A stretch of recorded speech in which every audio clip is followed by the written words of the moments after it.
चूंकि आप लोगों ने देखा होगा न्यूज पे और लगातार कवर भी कर रहे हैं कि झंडा गड़ी को लेकर के, झंडा को खाड़ने को लेकर के, तो हमें सूचना मिली थी, ये हर्षिता बहन है, ये लगातार हम लोग एक साथ काम करते आ रहे हैं। सीरम टोली बचाओ जो हमारा प्रार्थना स्थल है, जो सरना समुदाय का प्रार्थना स्थल है, वहां से हम लोगों ने एक साथ संघर्ष की लड़ाई शुरू की।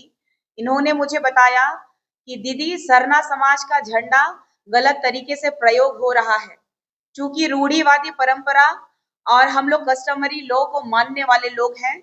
हमारी जो परंपरा है, रीति रिवाज है, प्रकृति पूजक है, और हम संविधान में रूढ़िवादियों को एक अलग सा दर्जा भी प्राप्त है, जिसमें आप देख सकते हैं संविधान के 13(3) में ये अंकित है कि कौन रूढ़िवादी परंपरा से है और कौन नहीं है।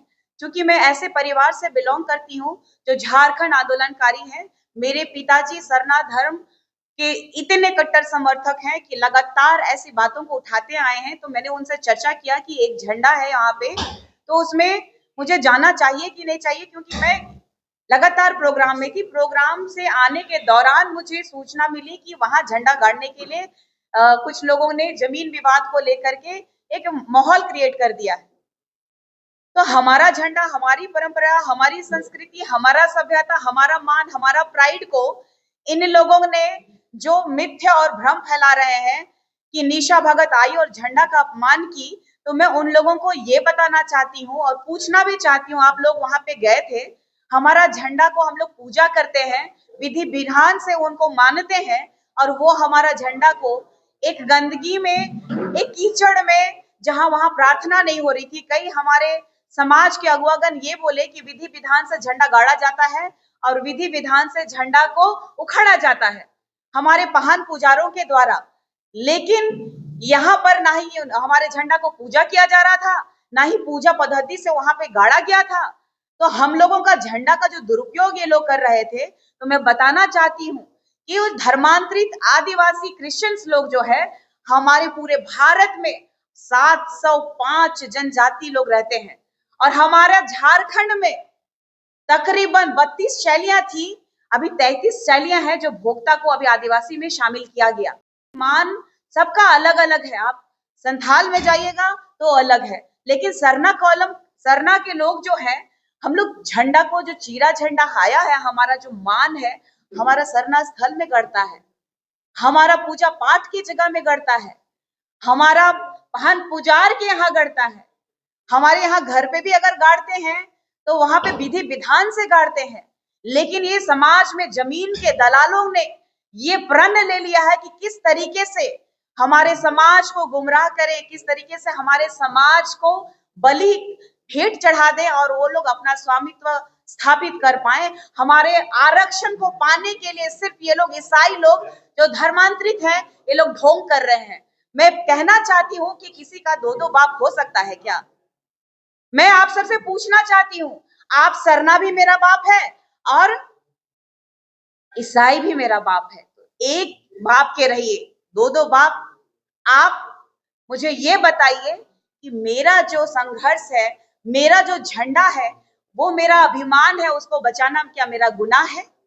मेरा एक प्रयोजन था जो आप लोगों को प्रमाण देना चाहती हूँ कि जब मेरे पिताजी ने लड़ाई लड़ी थी सरना स्थल को बचाने के लिए गुमला का, वहां सरना स्थल 2 एकड़ 52 डिसमिल जमीन सरना लोगों का है, जिसमें इन लोगों ने चर्च बनाया है और गोरोटो बनाया है। यही मेरा नेक्स्ट जो टारगेट था, इसको तोड़ने का और इसको मटियामेट करने का, क्योंकि जब हमारी संस्कृति, हमारी परंपरा, हमारी सभ्यता के साथ लगातार आप खिलवाड़ कर रहे हैं। नेम्हा बाइबल में आपने देखा है कि हमारे समाज के लोगों को किस तरीके से गुमराह किया जा रहा है। आपको मैं बताना चाहती हूँ कि ये जो है करम महोत्सव में हम लोग रात में पूजा अर्चना करने के बाद में हम लोग भक्ति भाव से, करम महोत्सव एक भाई बहन के रिश्ते को अपवित्र करने वाला ये खड़िया धर्म और संस्कृति का विश्लेषण का एक बुक है, जिसको फादर पॉलुस कुल्लू, सोच लीजिए कि कितने पुराने समय से हम लोगों का समाज का लिखा हुआ है इसमें। करम की रात को रात भर नाचता, भावी संपन्नता और आनंद का प्रतीक है। यह नाच यही दिखाता है कि अब कर्म की पूजा हो गई है, अतः हमें भरपूर अन्न मिलने वाला है और हम इसी तरह आनंद मनाते रहेंगे। फिर कहा जाता है कि इस अवसर पर लड़के लड़कियां अपना आचरण खराब करते हैं। वास्तव में यह बुरा आचरण है।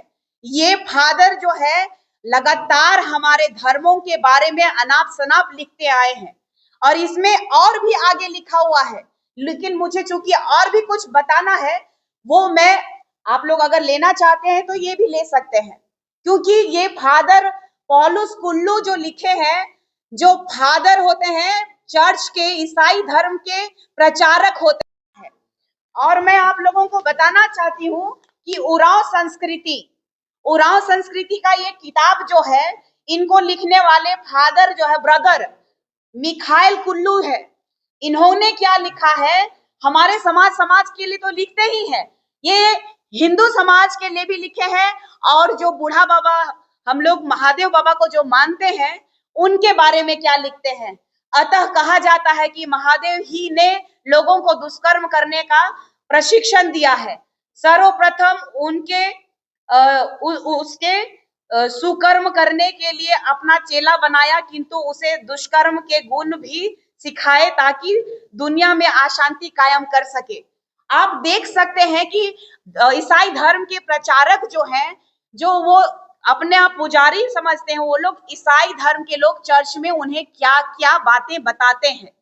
सबसे बड़ी बात है कि इसके अलावा मैं आपको और एक चीज दिखाना चाहती हूँ, जो हमारे समाज के, जो मैं पढ़ भी नहीं सकती हूँ, मुझे ये आचरण और ये संस्कार मेरा समाज नहीं दिया है।